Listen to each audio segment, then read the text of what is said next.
there's times for resting. There's time for mindfulness. There's time for vulnerability, which is strength, and talking to somebody. We're here, we're peaceful, we have things to say. You have to listen to us. It's the right time to speak loudly in sports. The time is it's just screaming at us right now. There's no choice, there's no other way. We're experiencing a moral reckoning with racism and systemic injustice that has brought a new coalition of conscience to the streets of our country, demanding change. You know, it's often said that change is the only constant in life, and change we have seen lately. This week, a daughter of Oakland, as she calls herself, Senator Kamala Harris, became the first black and South Asian woman to become part of a major party ticket in the presidential race. Now, whether you agree or not with her, this is a historic moment. It may even change history. This is our fourth Race in America conversation, and over the past few weeks, we have watched and listened as change happened around us. But for some, change hasn't happened fast enough. 5 months ago today, this woman, Breonna Taylor, she was killed in her own home by Louisville police serving a no-knock warrant. More than 150 days later, and still, none of those officers involved have been charged. So when we talk about change and justice, the case of Breonna Taylor really raises a question about those involved and why have they not been held accountable? Is her race behind this action or lack of it? And a good evening to you. I'm Marcus Washington. Now we're going to explore both that and the reason people are finding ways to celebrate the changes that we are seeing. Good to be with you again, Marcus, and good to be with you. I'm Jessica Aguirre. Really, such a dichotomy at this juncture in our modern history. An unresolved, painful issue that we're talking about, and yet a sign of progress, both involving black women. So where do you stand on this issue? Are you hopeful, or is there such a long way to go? We want you to be part of this conversation tonight, so we want to bring in our Chris Kimura, who's been tracking your comments and your questions. Chris, what do you have? Hey there. You know, so every episode we ask you for your comments and your questions, and you deliver. So thank you first for that. We are streaming live online, and right below the video window, you can share your thoughts or post your questions. In the lead up to tonight's show, we've heard from several viewers. Here are a couple of them. Let's start with J.C. Allen in San Jose, who simply says, put aside all the rhetoric and the name calling and realize that although this is a huge undertaking, it is possible to minimize the problems and destruction and work together. Next, some thoughts from Gilroy and Sean, who writes about Black Lives Matter. He says he 1000% disagrees with BLM. He says all lives matter equally. No one ethnicity matters above any other. If Martin Luther King were alive today, he says, Sean believes that MLK would be ashamed of this movement. Let's move on to Junior in Fremont, who asks why the conversation is largely black and white. He writes here, as we speak of racist behavior, we have to look at more than just white and black people. I've seen just as much racism from people from India and Asia. I think what Junior might be saying is that more people need to be part of the conversation. It's my takeaway here that no one's excluded from the conversation. What do you guys think? So I totally agree with that. I think that there are so many minority communities within America where you see and they face discrimination. We've seen it right here in the Bay Area where we saw, you know, Asians sitting at a restaurant. Yeah, so we do see that, and I think this is a bigger conversation, and I think this conversation will grow beyond just black community in this conversation. And I think that's why you've also seen so many other minorities of color coming into this movement right now, the Black Lives Matter movement, because they've been sitting silently sometimes saying, you know, we've saw it with Cesar Chavez and the farm workers, and we've seen it with Latinos for years, you know, this class system, and, you know, we see it across the board. So I think that Black Lives Matter movement has folded in a lot of other minorities, but now they're starting to say, okay, we'd like to have our voices included a little bit more and make the landscape maybe so that we can talk about the issue of racism across the board with all of us. Absolutely, because you and I have spoken about for both of our communities, and some of the things that we face, the disparities, are pretty much the same. Pretty much the same. And when we start to focus on the things that are pretty much the same, we do have a louder voice. We do.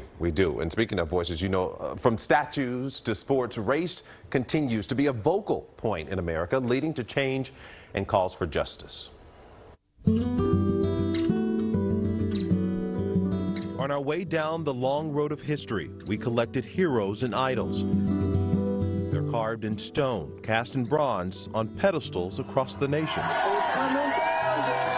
But a nation marching forward is now looking back through a different lens. Sir Francis Drake, this great man was a murderer. From Columbus to Junipero Serra, John Muir to Sir Francis Drake, some are no longer willing to overlook misdeeds of the past, leaving empty pedestals in their wake. This symbol of racism had to go, and today we're standing in victory. Where the coronavirus pandemic puts things on pause, the death of George Floyd sets things in motion. It's exposed the disparity blacks face on the job, in housing, and as victims of police violence. In an effort to change that trajectory, cities like San Francisco are now moving forward with plans to defund police. We will redirect $120 million from law enforcement to support these priorities. In the meantime, cries for justice for Rayshard Brooks, Ahmaud Arbery, and Breonna Taylor have only grown louder. We are dedicating this season to Breonna Taylor.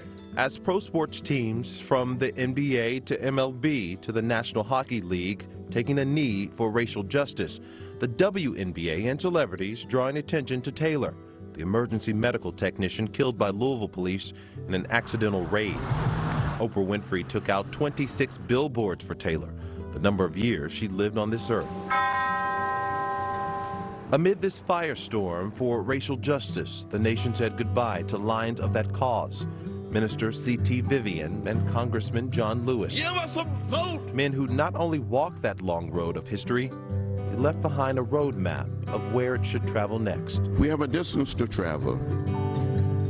Be blessed. Be engaged. Be involved.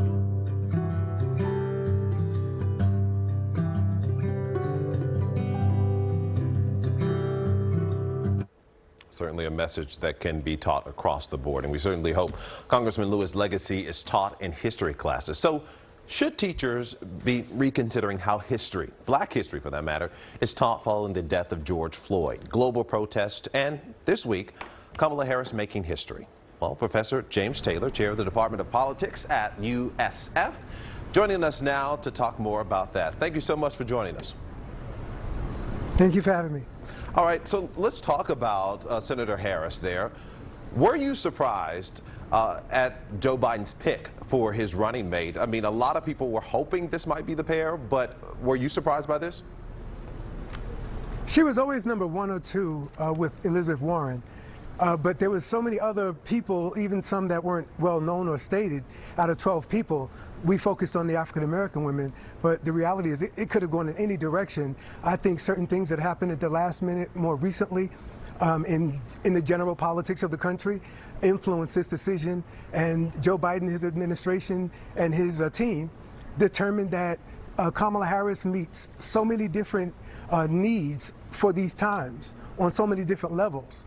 And I think many people want to hold her local law enforcement record against her, and they forget that she's gone up to the Senate level and done a lot of amazing things with the prosecuting Barr, prosecuting Kavanaugh, and others. And so I think people have to weigh Kamala Harris in balance.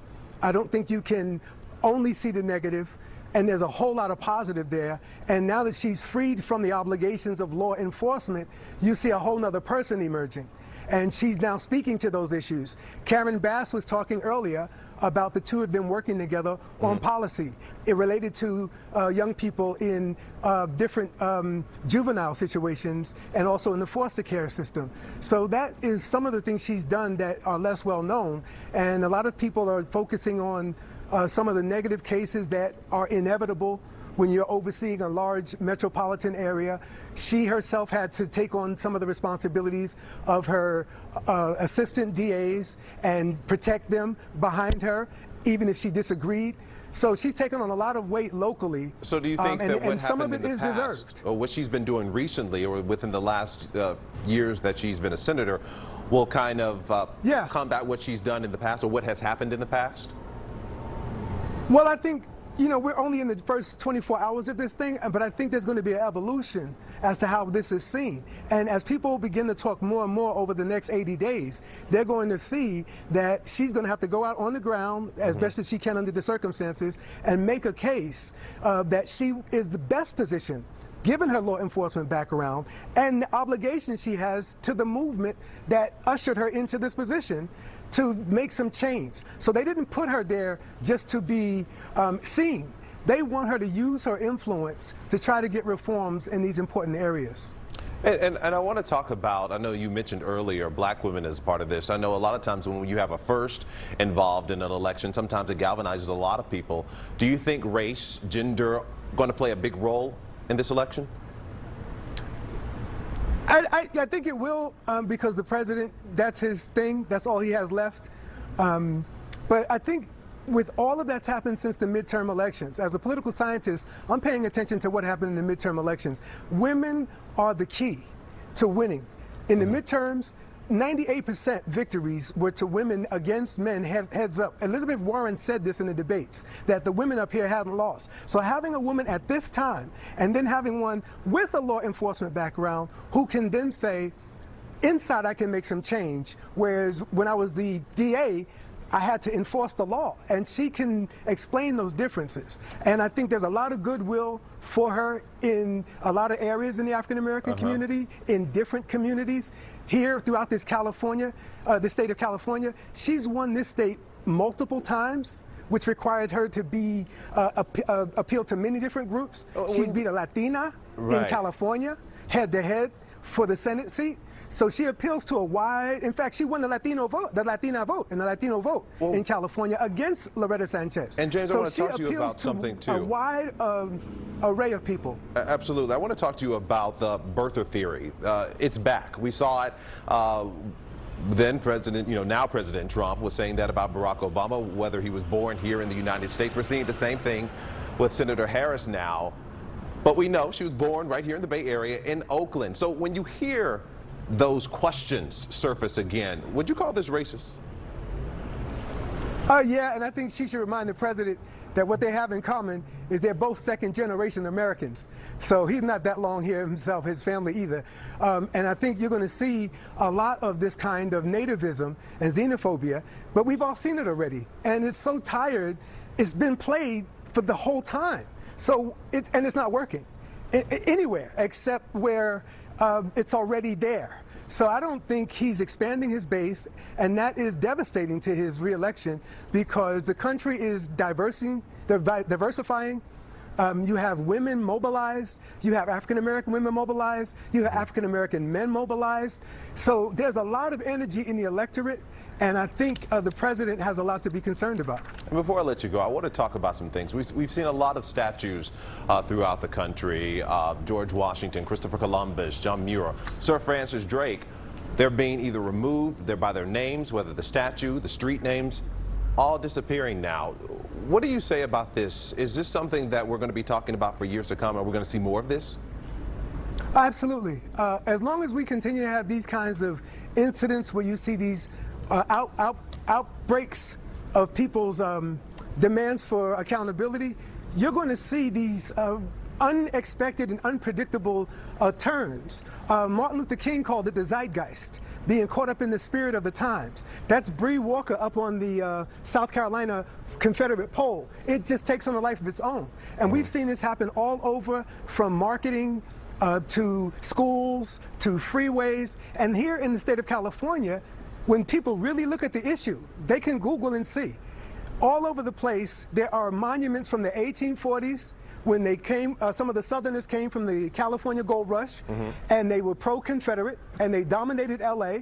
And then there was also this whole second wave with the Civil Rights Movement. So in the 1860s, 1840s, 1860s, and then in the 1960s, in a reaction to Brown versus Board of Education, to the Civil Rights Movement, a new wave of monuments were created by a group called the United Daughters of the Confederacy. They had 14 chapters here in California, and they put them all over the state. So they're all over us. And we just saw Columbus's statue go down. We just saw the statue go down in front of City Hall called Early Days.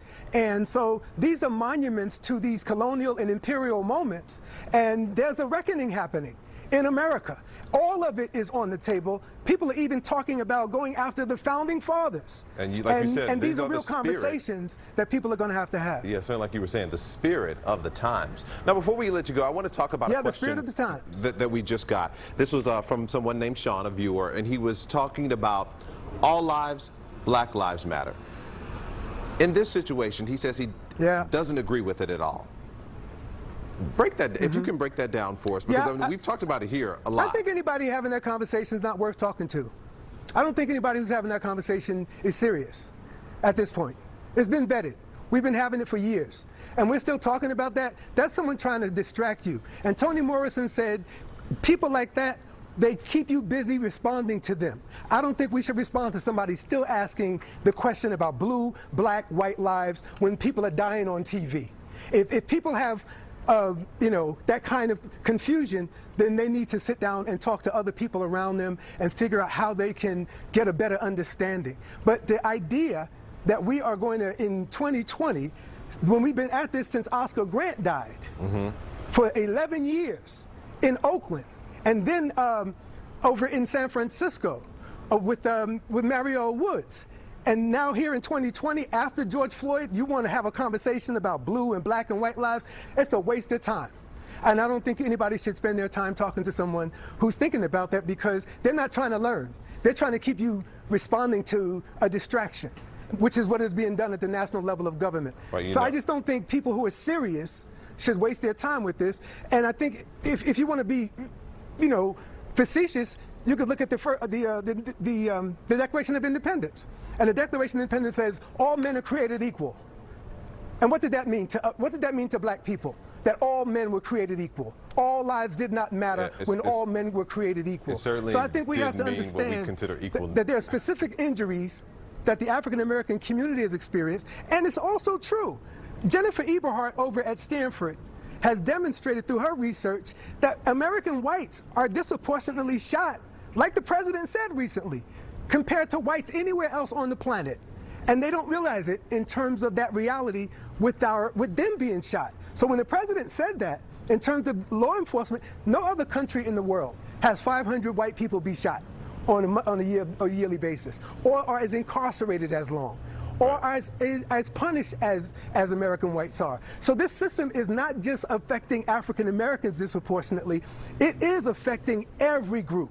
And when you look, for example, at the #6 cause of homicide in America amongst young American men, it's law enforcement shootings. That's for all, black, white, Asian, Arab, everything in between. So it is a problem for all groups. And we all need to step back. And instead of us having this blue, black, white lives conversation, we need to deal with those realities. Yeah, stepping back, taking a look at all of this. We had Garza on here, one of the founders of the Black Lives Matter movement. She says, until you can say Black Lives Matter, all lives don't matter. So, you know, that's something to think about in this moment. Yeah, James Taylor, I want to thank you. And that's always been understood. Yeah, that it has. Well, look, James, I want to thank you. Frederick Douglass and others felt like if African Americans can get justice, then everybody can get justice. And you know what? And that's what the whole idea of the Declaration is to them. They've held on it for 150 years because where it says, you know, we hold these truths that all men are created equal, that incorporates them. And for that reason, that's been the most important legal document in African American history, is the Declaration of Independence. It's at King's I Have a Dream speech. It's at Obama's inauguration. It's in the Panthers' 10-point plan. And you know what it is? I know you were talking to me earlier, you said you had like 300 years of information and you just like to talk. Well, look, we're running out of time. But you know what? You've given us so much to think about, and I want to thank you, James. James Taylor, Chair of the Department of Politics at USF. Thank you. Thank you so much. I used to be the chair, ex-chair. I don't want to get in trouble. Ex-chair. Okay, ex-chair. But still, 300 years of information. Yep. All right. We could have Professor Taylor talk to us for an hour. It was so fascinating and interesting. He had so much information to give us. I'm going to have to replay that whole interview again. Yeah, I'm telling you, we were on the phone, and I told him, I said, look, you schooled me on so much that I didn't know. He was saying names. I had to look up names. That was phenomenal. You know, I mean, just so much. So much context. Absolutely. And for us to really grapple with and learn about, and just so many historical points that many of us just don't even know. We don't. You know, so that was fantastic. Well, she's a doctor, she's a winemaker, and she's black. The Bay Area businesswoman who sees racial and social disparities in both those industries and how she plans to change it. That's next.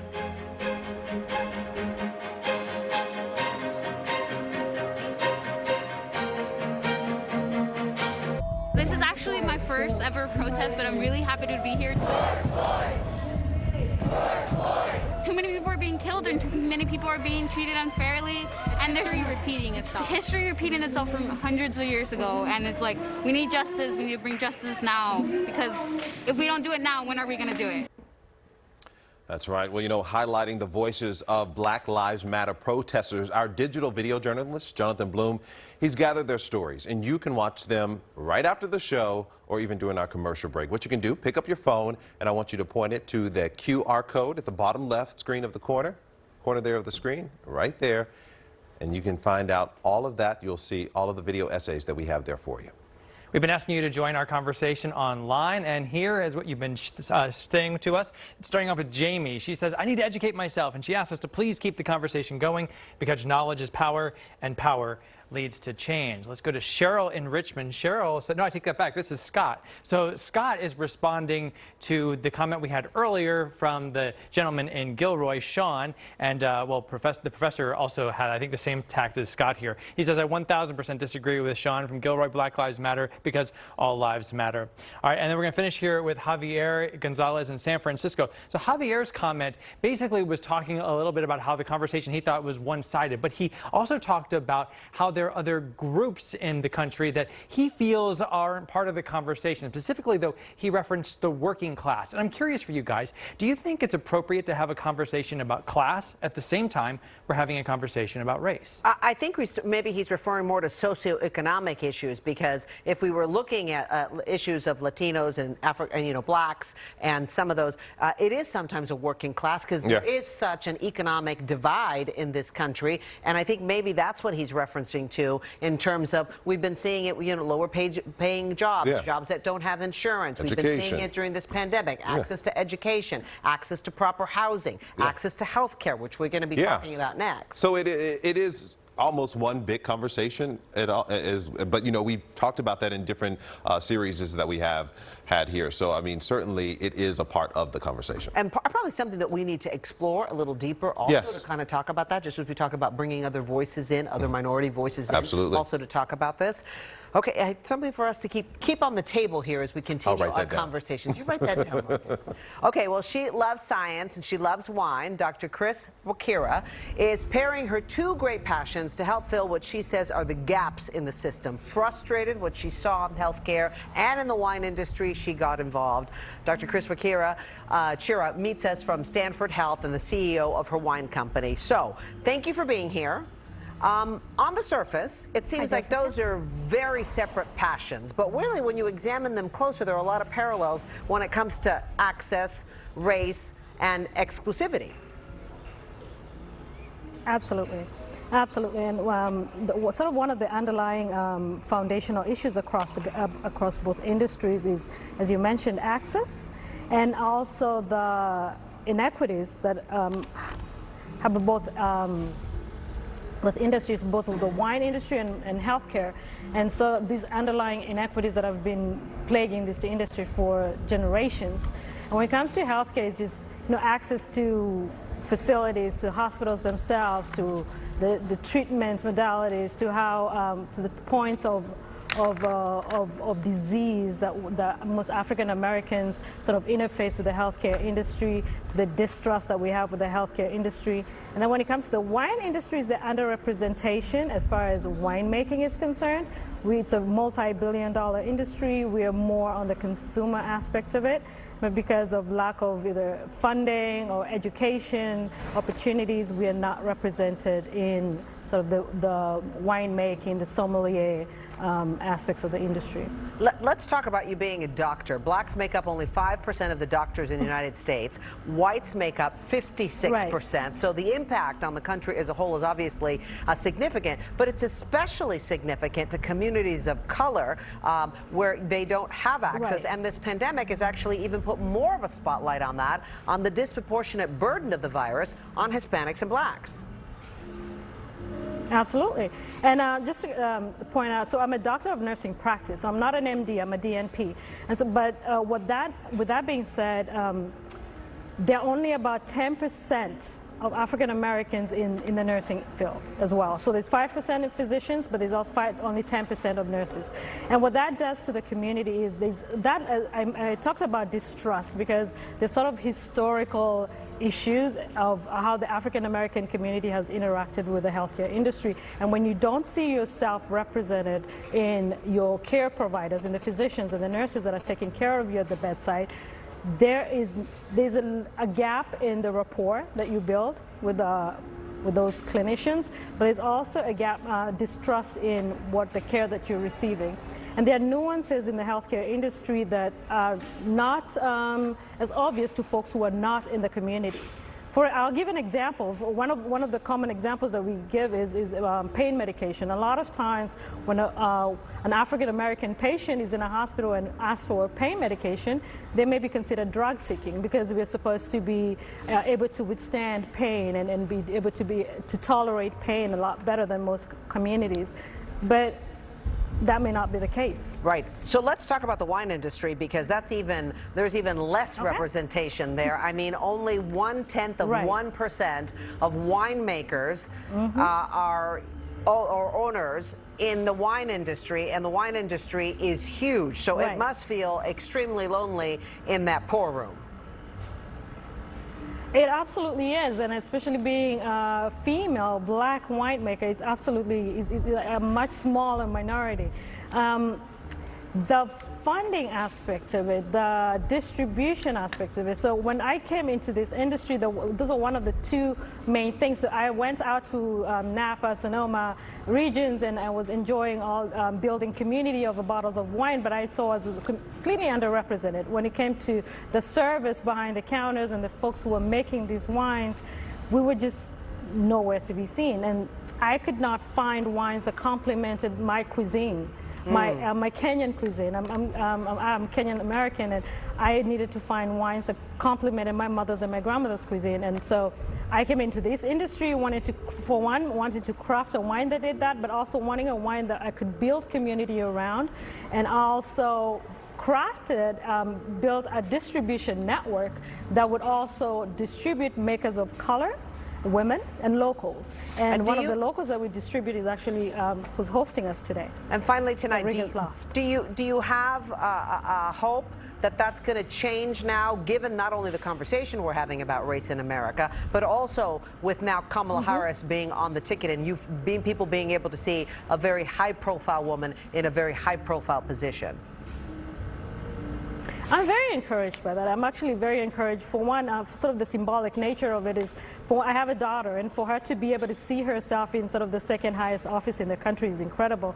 But also for what it does to us women it makes us visible, right? And for me also, just being here today, to be able to speak to you about my experiences both in healthcare and in the wine industry as a black woman, an immigrant black woman, is incredible. So I'm very encouraged by it, and I do see a future. And with the Black Lives Movement, we've been a tremendous support for folks of color in a lot of different industries. All right, Doctor, thank you very much. We appreciate you being with us. Thank you so much. Great conversation there. All right, well, they say if white people are part of the problem, then you should be part of the solution. Well, there's one woman, she is working to bridge that gap of race inequity, and she's white. And it's happening right here in Silicon Valley. That part of the conversation coming up next. John Lewis devoted his time on this earth fighting the very attacks on democracy and what's best in America that we're seeing circulate right now. A friend in sunshine and storm, a friend who would walk the stony roads that he asked you to walk, that would brave the chastening rods he asked you to be whipped by.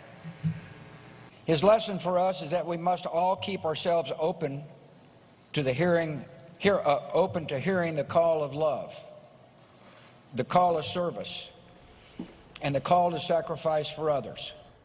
It has been 2 weeks since friends, family, and past presidents that you saw there said goodbye to the late Congressman John Lewis.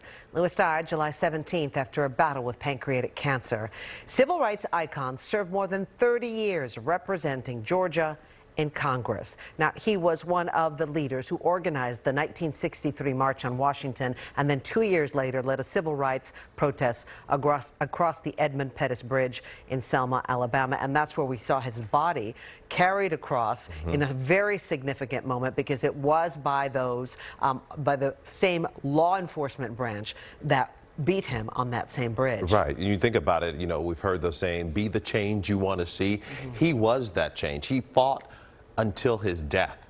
And you know, I just saw this documentary earlier, and it talked about, you know, when does that fight end? That was a question asked. And the answer was, when you die. Wow. And he lived that. Yeah. Trouble. He loved that word. Good trouble. Yeah, that good trouble. Good trouble. All right, well, you have to show up, you have to take action, you have to make things stick in this moment. Some white leaders across the Bay Area are now leading uncomfortable conversations about race. Jenny Nicholas is one of them. She's the Chief Impact Officer at American Leadership Forum in Silicon Valley. Thank you for being with us. So I know you're very involved in the issue of race and equality. Do you get any pushback from blacks that feel you don't really walk in my shoes, you don't understand my struggle, so maybe you're really not the right person to lead? You should be, because we talk a lot here about listening instead. I think that they're right, actually.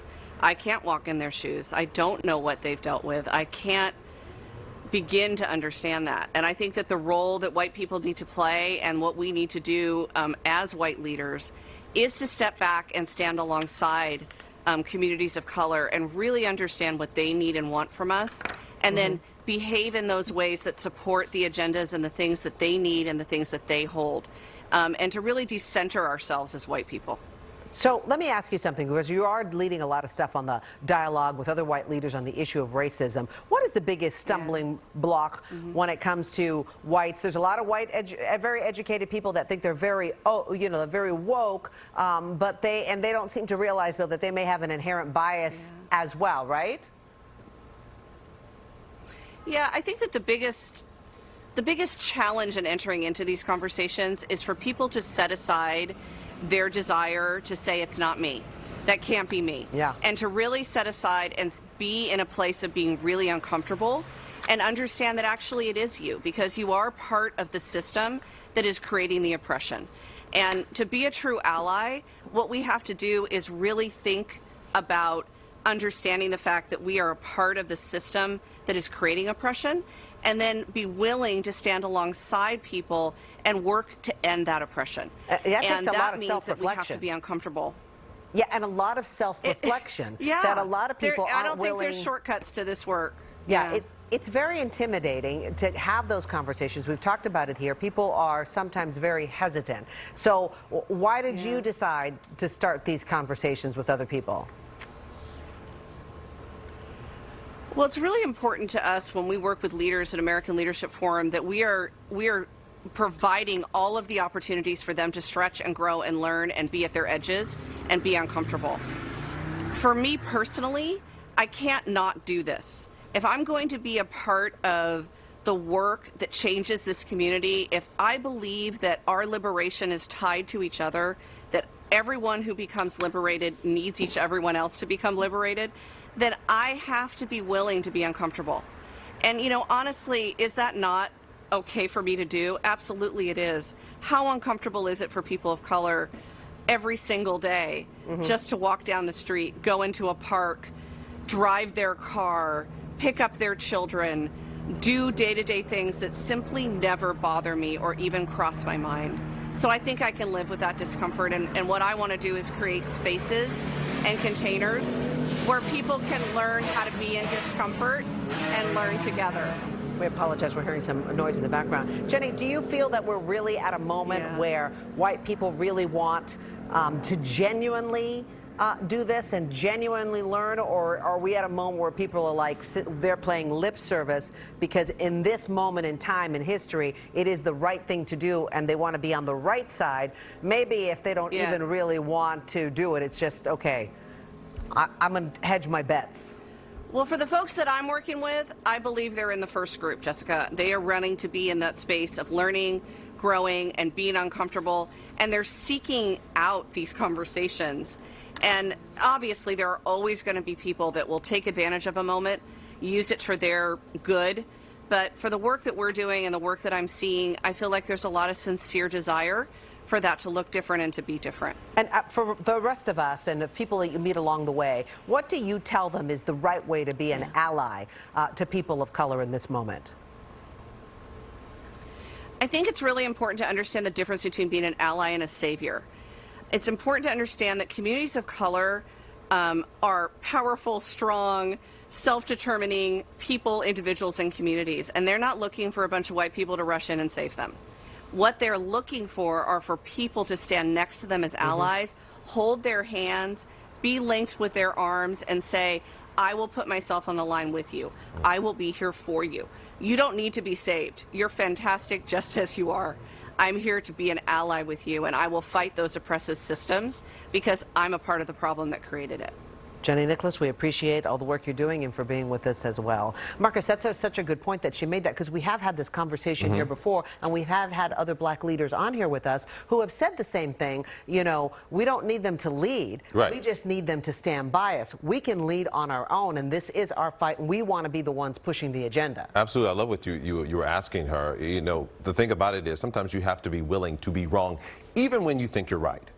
Because in that situation, it really is about learning. It's about change. That is all difficult for a lot of people to deal with. And sometimes you think you're doing that. My heart is in the right place, but maybe my actions aren't. But if you don't have the experience, you're just, it's ignorance. It's maybe not maliciousness, but it's definitely and that's true. Ignorance. And I think people understand that. But what you have to be willing to do is you have to be willing to understand that, to say, okay, maybe I am wrong. Let me step back and observe. Right. And what you need me to do. And reflect. And take it in and take, yeah. Yeah, you know, that was good. Yeah, a lot of people having those conversations. And actually, you know, we've been getting a lot of feedback from a lot of people online about this social media platform blowing up right now. Chris Gamora has been monitoring that for us today. And so, Chris, what are people saying now? Well, Marcus, we've got something here from Chandra Hines in Vallejo, essentially tapping into what you were talking about, Jessica, just now. She says, why does it seem like most people are just now getting it or acknowledging racism in America after 400 years? The online conversation, like most conversations, does have tentacles. It's going lots of different directions. We talked about other races. Other people are talking about the classism, and then we also have some politics. We did talk about Joe Biden picking Kamala Harris at the top of the show. Marv has something to say about that. He is a black man. He says Harris and Biden need to beg to black and brown males. They locked too many of us up. Now, Farouk takes us back to the conversation at large. And what he says here is a criticism, I believe, and I'm wondering what you guys think about this. He says there is no tolerance for uncomfortable conversations in the Bay Area, way too much racial sensitivity. Well, Marv, here we are talking about it. I'm curious what you guys think. Are we too sensitive in the Bay Area to have this conversation, frankly, honestly, and raw? I don't think so. Well, I think maybe what he's referring to is that I think there are some people that are afraid to either ask uncomfortable questions for fear that they may be labeled racist, or maybe they don't understand it completely and they say things. So I think what he's saying is maybe there are moments where we're too politically correct, if I'm interpreting him, I think you're right. And that if we say something that's deemed politically incorrect, that then we're labeled racist. And you know, I think that's very common in when you have a familiar relationship with someone, right?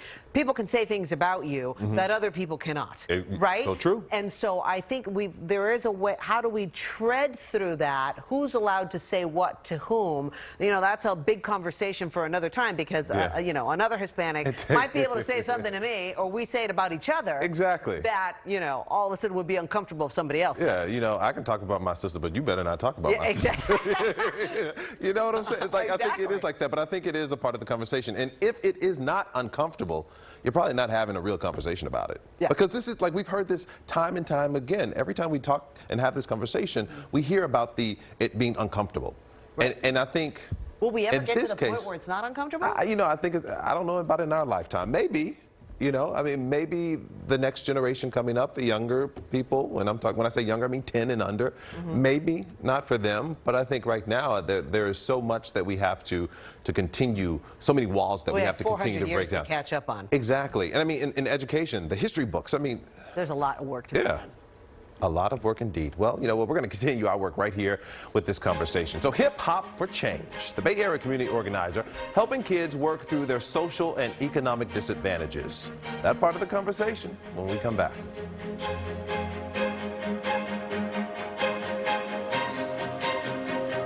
We gotta plant some justice, grow some seeds, dig in the earth for these groceries. I gotta promote the culture for those in need. Yo, the world's got folks to feed, right? We gotta plant.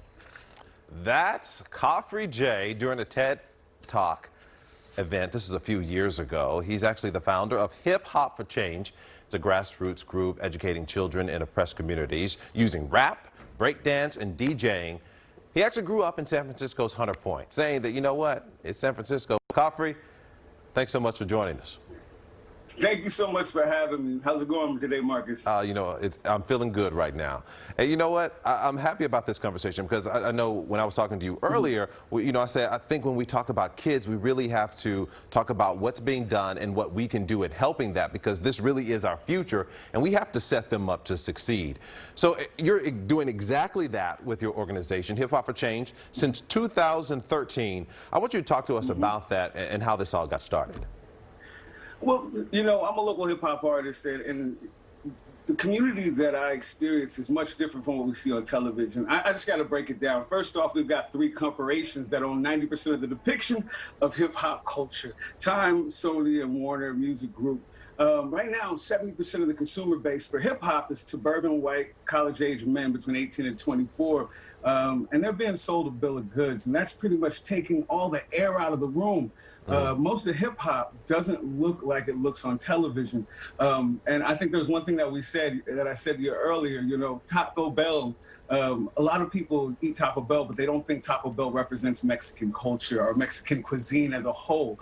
And when we have these corporations that sell the same thing that all American media sells, sex, drugs, and violence, they're only picking a small portion of the hip hop community. And to a lot of people outside of our community, it seems like that's all hip hop is, but it's so much more. So not only does this inform the way people who don't live in Hunters Point, how they treat us, how they look at us, and what opportunities they then give us. But I think more importantly, you know, it determines what kind of efficacy our young kids who are hip hop culture, what kind of understanding of their own culture that they have. And that's really important. So, you know, I formed this because I'm tired of a beautiful set of people that I live with, that I work with, that I perform with, that we spit out our hopes and dreams. I'm tired of them working so hard and not being able to earn a paycheck from their artistry. I'm tired of young kids not having the idea that they can go to Carnegie Hall with their cultural expressive forms instead of thinking that they have to do something else that's not so close to home. You know what I mean? Absolutely. You know, and you said Carnegie Hall. I remember I actually got to sing in Carnegie Hall when I was like 15 years old. That is a cool experience. So, you know, the fact that you're providing a pathway to that, I mean, you know what, that's an amazing thing. So I want to talk about hip hop though, because, you know, for me, hip hop really is poetry with music. It really is a storytelling. It is about a people. It is about a culture. And I know a lot of people misread it sometimes when you hear about what you hear on the radio with rap and, you know, the cars, the jewelry, the women, the money. But hip hop really is a history lesson, if you will. If you look at some of the true essence of hip hop. Oh yeah, absolutely. And first off, I just got to say, like, if people are looking at, you know, corporate representations of Black and brown culture, that's never worked in the history of this nation. You know, I don't think corporate media has ever really represented Black and brown struggle, hopes, dreams, happinesses, joys, fears, and whatnot in a realistic way ever. So why are we expecting them to do so now? I don't think they are. But the most important thing that we need to know is hip hop is a vehicle. It's one that our kids are primed already to use. Whether kids are hip hop cultured or hip hop curious, they want it. You know what I'm saying? So we might as well, use that vehicle for whatever kind of empowerment we possibly can. And let's talk about the vehicle that you're doing right now with the kids. I want to talk about the ways you're educating them, and talk about the ways that you are teaching them about their culture and their history through the art of hip hop. Do you think it's better than what they're learning in the history books? Well, given the fact that our history books aren't really representative of most of the people in my community's culture in a real way, I do think that hip hop education and culturally responsive pedagogy can be way more conducive to sparking imagination and putting kids on a pathway for learning. One of our artists that we work with, Kiana Selena from LA, she said, yeah, they had our ancestors, but we have their kids. And that's true. You know what I'm saying? I think a lot of the times in classrooms, we have people fighting to get kids to focus on STEM. I don't really have a problem getting kids to rap about, what's on their mind, and especially when we're dealing with populations of youth of color that have 50% less access to art and artistic expression in schools because of systemic structures of racism.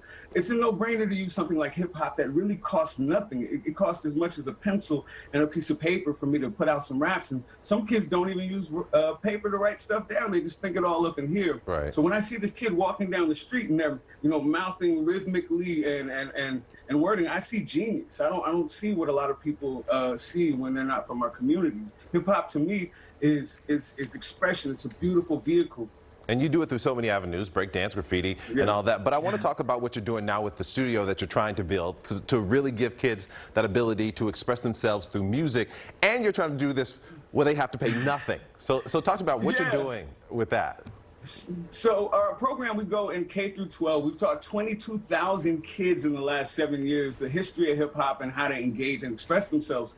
But then we leave, and kids are, they have a bunch of raps. We also work with kids in incarcerated situations, group homes and whatnot, and they all have the same deal. They want to express, they want to have that efficacy of having a EP or a CD or getting their music out or just having the experience of recording. And a lot of the nonprofit studios in the Bay Area that are available to youth, they have to jump through so many hoops and hurdles in order to get that studio time. For a lot of these youth, going to the studio is the transformative thing, and expressing and being able to be introspective and put that on an album and show people it's great for their self-esteem and self-efficacy. So because of all this George Floyd stuff, we got a little bit of support, more than we normally got, and we are building a studio right now. An amazing space that's going to help kids record for free under 24. They don't have to jump through any hoops, no bells, no whistles. And we're also going to undercut the market for people who are over 24 so we can start getting some of that intergenerational communication. Kids are hungry. And if we can show them a pathway to be successful with their own cultural expression, it's just wild. I don't know if you've seen a room full of second graders rap battle or breakdance. But once you do, you realize how powerful of a tool hip hop is and how much these kids are ready to use that vehicle to take them to a higher platform, higher place, and a higher plane of thinking. Absolutely. The studies have been saying that, music really is a way to help educate kids, allow them to express themselves. And I want to thank you for what you're doing. And if you want to help out with that, make sure you look it up, Hip Hop for Change. That is Khafre Jay joining us. Khafre, thank you so much. Thank y'all. Be well.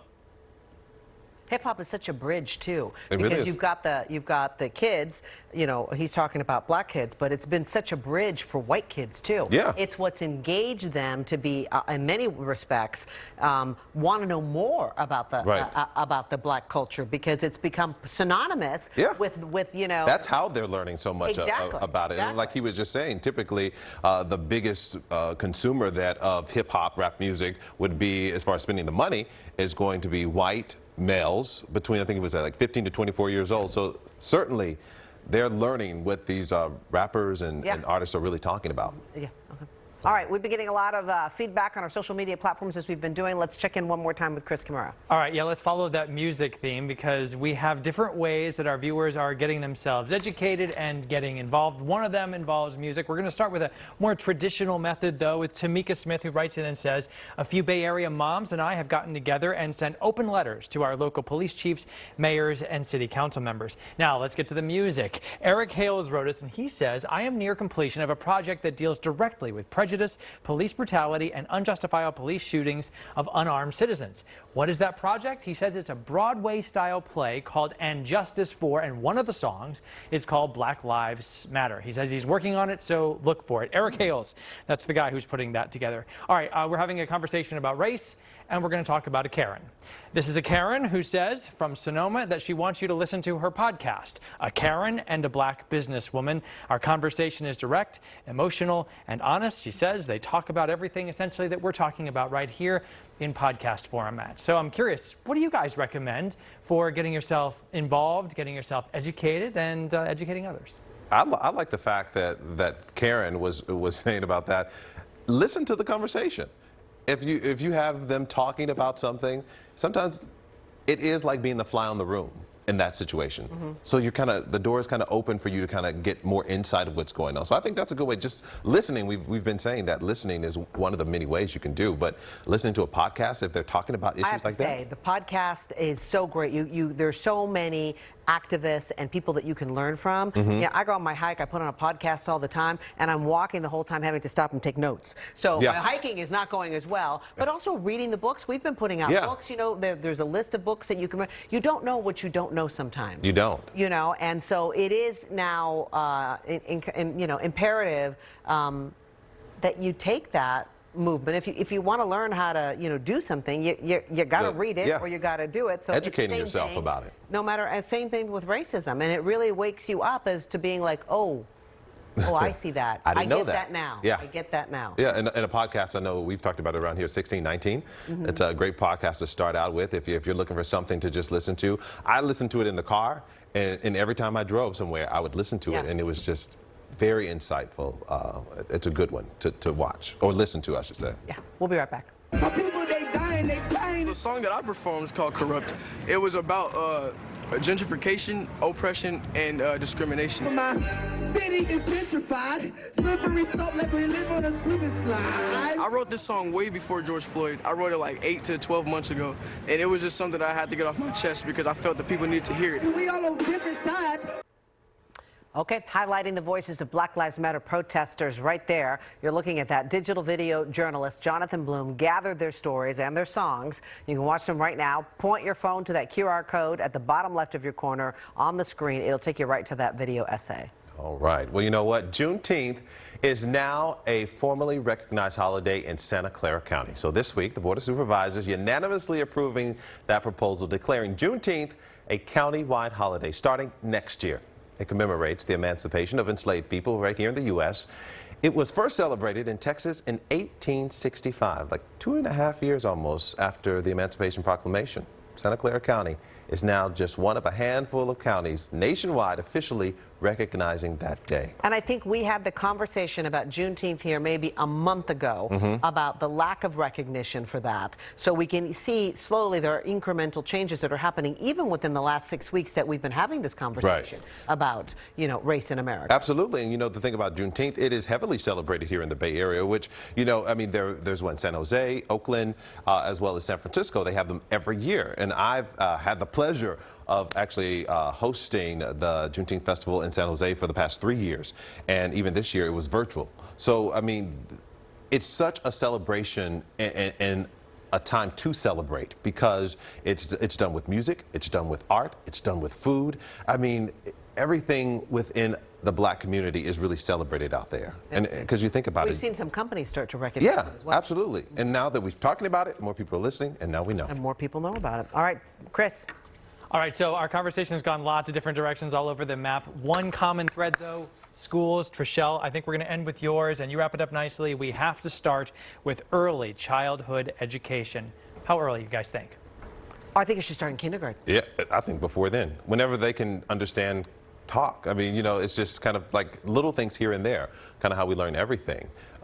It's a part of our history, everyone's history. But do you think that little kids, when you see babies together, babies don't really see color. I think it's once you start getting into school, or maybe they do, I'm not sure, but I think, you know, I don't think most children, when they're early, I mean, isn't racism something that you learn? It is something that's learned. It may not be learned in your house, but it could be learned through society, how we see things on television, how we hear things on the radio. So we have to get to our kids early as possible to teach them about just loving everyone. And it's not seeing color, because you can't help but see color, but it's really understanding that, you know, we're all going to be different, but love each other, love us all. Like, we are as equal, they are as equal as we are, she is as equal as he is. We have to teach that as early as possible. Yeah. I agree with you. It should start early and be consistent. Yes, and we cannot let up on that. It is going to be tough sometimes, especially because a lot of us don't know how to do it yet. Yeah. Let's talk quickly. I know we only have a couple of seconds. You know, we heard Professor Taylor say if someone's just that, you know, unable to move in their position, should you just ignore that person and move on? Because we keep saying have a conversation. Right. But what if you can't have a conversation? Well, look, I look at it this way. At this point, if you're still saying all lives matter when we're explaining that Black Lives Matter does not mean just black lives, then maybe you just don't want to be a part of the change. Maybe you have to look in the mirror and realize that you are fighting against what is happening right now. It's a change for better. It's a change for equality. And if you can't say Black Lives Matter, you don't truly mean that all lives matter. On that note, we say goodnight. That's a powerful statement, Marcus. Well, we got to keep the conversation going.